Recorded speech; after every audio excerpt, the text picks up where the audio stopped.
2 King chapter 6. The company of the prophet said to Elisha, "Look, the place where we meet with you is too small for us. Let us go to the Jordan, where each of us can get a pole, and let us build a place there for us to meet." And he said, "Go." Then one of them said, "Won't you please come with your servant?" "I will," Elisha replied, and he went with them. They went to the Jordan and began to cut down trees. As one of them was cutting down a tree, the iron axe head fell into the water. "Oh no, my lord," he cried out, "it was borrowed." The man of God asked, "Where did it fall?"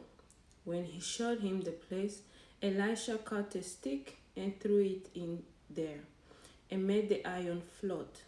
"Lift it out," he said. Then the man reached out his hand and took it. Now the king of Aram was at war with Israel.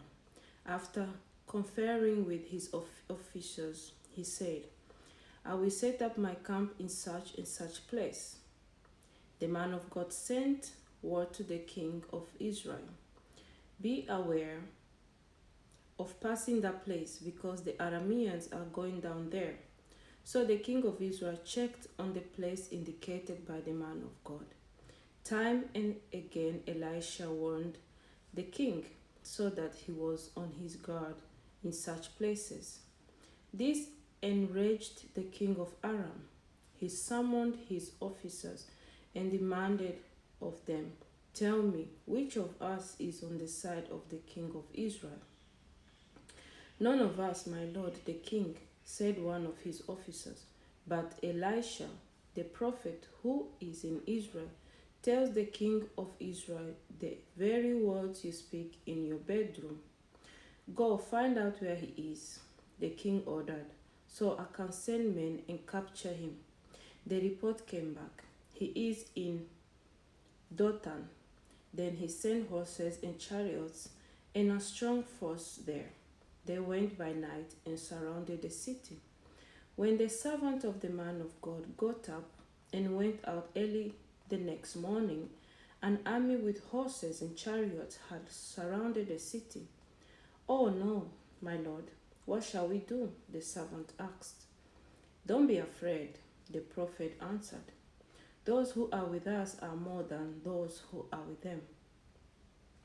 And Elisha prayed, "Open his eyes, Lord, so that he may see." Then the Lord opened the servant's eyes, and he looked and saw the hills full of horses and chariots of fire all around Elisha. As the enemy came down toward him, Elisha prayed to the Lord, "Strike this army with blindness." So he struck them with blindness, and Elisha had asked, as Elisha had asked.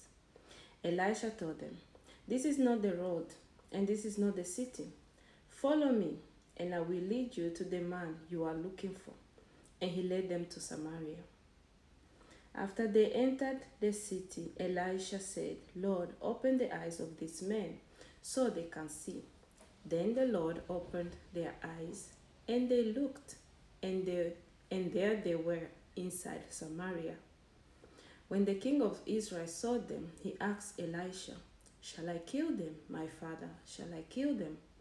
"Do not kill them," he answered. "Would you kill those you have captured with your own sword or bow?" Set food and water before them, so that they may eat and drink and then go back to their master." So he prepared a great feast for them, and after they had finished eating and drinking, he sent them away, and they returned to their master.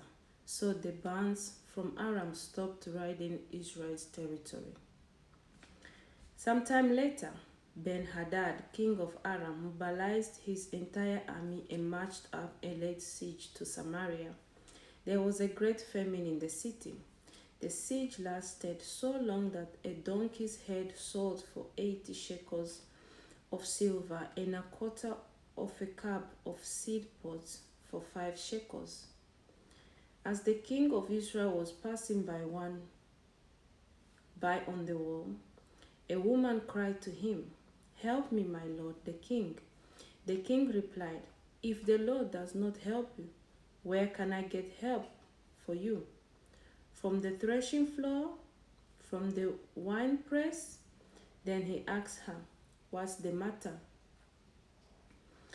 She answered, "This woman said to me, 'Give up your son so we may eat him today, and tomorrow we eat my son.' So we cooked my son and ate him.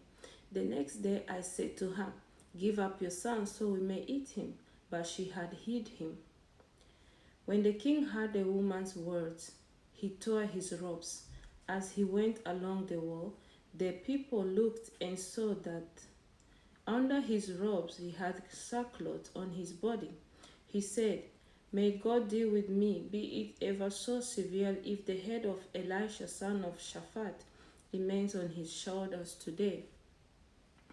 Now Elisha was sitting in his house, and the elders were sitting with him.